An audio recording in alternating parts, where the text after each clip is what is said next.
ஜனங்களை அனுப்பி விடுகையில் தம்முடைய சீஷர்கள் படகில் ஏறி தமக்கு முன்னே அக்கறைக்கு போகும்படி அவர்களை துரிதப்படுத்தினார்.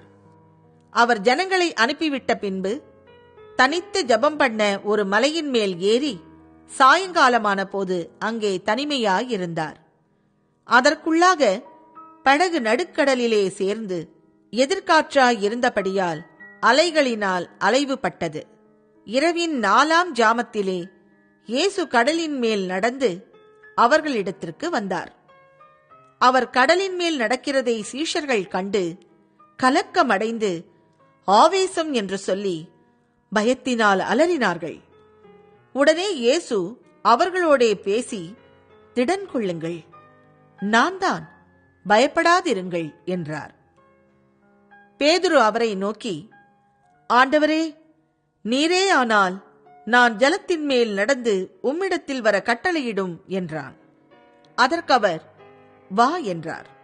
அப்பொழுது பேதுரு படகை விட்டிறங்கி இயேசுவினிடத்தில் போக ஜலத்தின் மேல் நடந்தான்.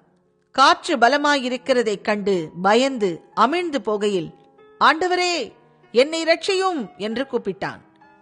உடனே இயேசு கையை நீட்டி அவனை பிடித்து, அற்ப விசுவாசியே, ஏன் சந்தேகப்பட்டாய் என்றார். அவர்கள் படகில் ஏறினவுடனே காற்று அமர்ந்தது.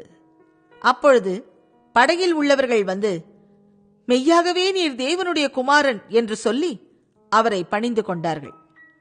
பின்பு அவர்கள் கடலை கடந்து கெனேசரேத்து நாட்டில் சேர்ந்தார்கள். அவ்விடத்து மனுஷர் அவரை இன்னார் என்று அறிந்து சுற்றுப்புறமெங்கும் செய்தி அனுப்பி பிணியாளிகள் எல்லாரையும் அவரிடத்தில் கொண்டு வந்து அவருடைய வஸ்திரத்தின் ஓரத்தையாகிலும் அவர்கள் தொடும்படி உத்தரவாக வேண்டுமென்று அவரை வேண்டிக் கொண்டார்கள். தொட்ட யாவரும் சொஸ்தமானார்கள்.